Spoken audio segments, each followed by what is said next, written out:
Lui, c'est Erik Hersman, surnommé White African, l'Africain blanc, un Américain né et élevé en Afrique. Il est le cofondateur du iHub de Nairobi qui a fait surnommer la ville la Silicon Valley africaine. So the iHub has probably morphed over time to be more than what people think it is. So the iHub is a community space, really. It's for the tech community in Nairobi to connect, find each other, and get new things built and made. We started back in 2010 as just one space on the fourth floor with the community able to come in and use it, with a coffee bar in the middle of it, and we could clear out all the tables so that if we had a big name come in, we could have an event. It's also where the kind of user groups from the tech community would come and meet. Since then, it's grown. We have a research arm. We have an incubator. We have a user experience lab where we're sitting today, and a lot of companies have found space in the building. So there's this kind of growth continuum where people start here and they kind of can get to this other side down here, but there's a way that they can move through the building. And so it's been really fantastic to see how it's grown organically.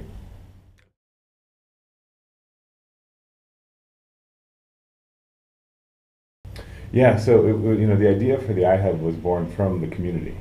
We do these things called a bar camp about every year. And in 2008 we had one, and a number of us were sitting around a table like this afterwards and saying, why is it that we only meet up once or twice a year when it's at these conferences? It seems like we're missing something. What if we created a place where we could all come together anytime we wanted? And that was the seed that would become the iHub. So it took another 2 years. So that was in 2008. In 2010 we launched the iHub. And so it's kind of grown ever since.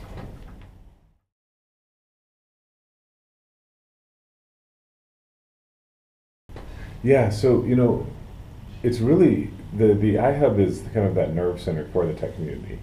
So it actually is reflective of that tech community. It's a microcosm of the bigger, larger community. So any given day, 60-75% of the people you see in the building will be different than the day before. But if you look at that over a month's time, you'll see everybody in the tech community, right? Whether they're large corporates, whether they're government, whether they're academia, whether they're startups, whether they're freelancers, whether they're university students, doesn't matter. Everybody comes through here. Investors as well, right? So it's like you get this kind of very, again, organic feel to it, where if you're around here long enough, you really get the benefits of the space because you see the people you need to see. And one of the things I like to think about it is I think the real strength of the iHub is in its serendipity, where it's because it exists and we've engineered it somehow, maybe by accident even, that people get to meet, that good things happen.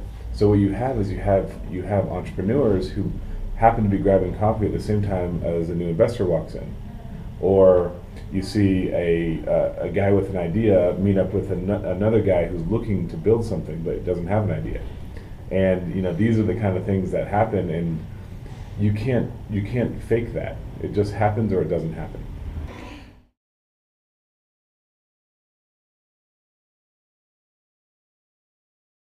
In this case, I think one of the lessons that others around the continent can learn from the iHub is that community actually comes first. Think about it as a village, right? And you are just the place that people can convene. You're really just a foundation, and what the community builds on top of it is what adds value and meaning. So you're only as strong as your ability to curate and aggregate the community and find the ideas that are worth growing. And so, if you're looking at doing something like this in other parts of the continent or even other parts of the world, what you need to do first is make sure that you have a base, community base that actually needs and wants what you have and finds value in just being there as well and giving back to that thing, whatever it is. And so in our case, it's the technology community itself. A lot of people rely on government to do things for them. The iHub has proven that you can build something using private and corporations, private money, corporations, grant funding, whatever it is, and you can use that as a foundation to build something that's really valuable in the industry or in the city, and you can work with government if you want to, but you don't need to rely on it. There's so many people who rely on it, and if you do that, it can hamstring the speed at which you do things. It can slow you down. And so I think that one of the greatest things that we have is, with that independence, the ability to move quickly, and you know, the consensus that we need is at the board level for us, and that board is representative of our community. So everybody trusts that what the advisory board puts together is okay, because it's been thought about from different angles, and we can move fairly rapidly. So, you know, like, to be able to move quickly and to do it without thinking that you need government is a really big thing, and I think that's a lesson that probably needs to be spread across Africa more broadly.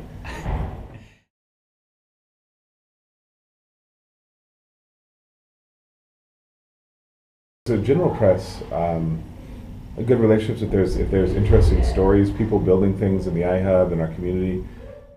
If there's things interesting happening in the community, a new company coming up or an event that's happening that we think they'd like to know about, we'll put them in touch with it. One of the cool things we've done is, with our research arm, we publicize different stories, and that's been valuable because that can be used for media reports, and that's interesting. Sometimes we just do basic desk research and infographics to show what the growth of mobile or internet is in the country, and that's valuable to them as well. Now, on the tech side, I think it becomes a little bit more interesting, because then you have the tech journalists who can look at what the technology community is doing, and it's really easy for them to find what's going on, because before you'd have to just kind of wander around and hope that you knew somebody that could introduce you to somebody. Nowadays, you just come to the iHub and you talk to somebody and they say, oh yeah, you should talk to so-and-so. So it basically makes a larger target for the media to aim for.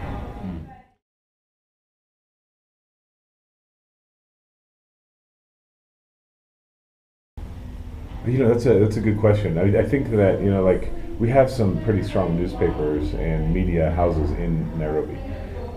Some of them are fairly good these days at using social media to kind of interact with and present news. That has, I mean, I think some influence has been had from the iHub community as well. Like, we've had these media houses at the very highest levels come in and spend time with the community. What we do is we'll have a roundtable, and we'll say, what could nation media learn about using tech better? And people just air their opinions out, right? They don't care that the CEO is sitting right there, because they're not going to get a job with him anyway. That's not their point. But they'll tell them exactly what they think, and sometimes CEOs are not told exactly what people think most of the time, because, you know, their employees are a little bit more timid. So I think some of that has rubbed off, but I don't think that's the main reason.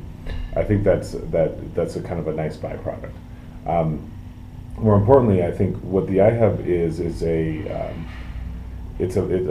microcosm of the tech community. So what you see here are the super users of the technology platforms available, and the media houses can look at that and say, okay, this is where things will be going in 2 to 3 years. So as they look at what people are doing here with Twitter or Facebook or WhatsApp or Instagram, they can start taking a look at that and planning for it in their own usage in the years ahead. And so there's many interactions. I don't think there's any one that's super strong, but I think that many of these interactions make a better media.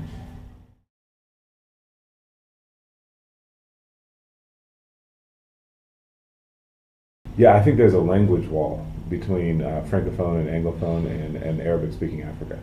I think there's actually 3 different parts, right? And they don't well communicate. So my business partner for Brick, our company, he grew up in Francophone Africa.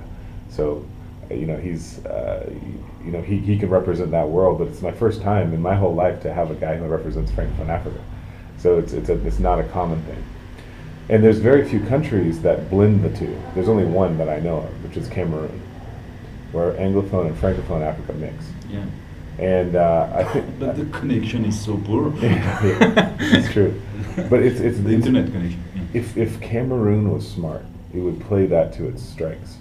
This platform between the two. I think there's all kinds of stuff they could do to be the place where the two meet.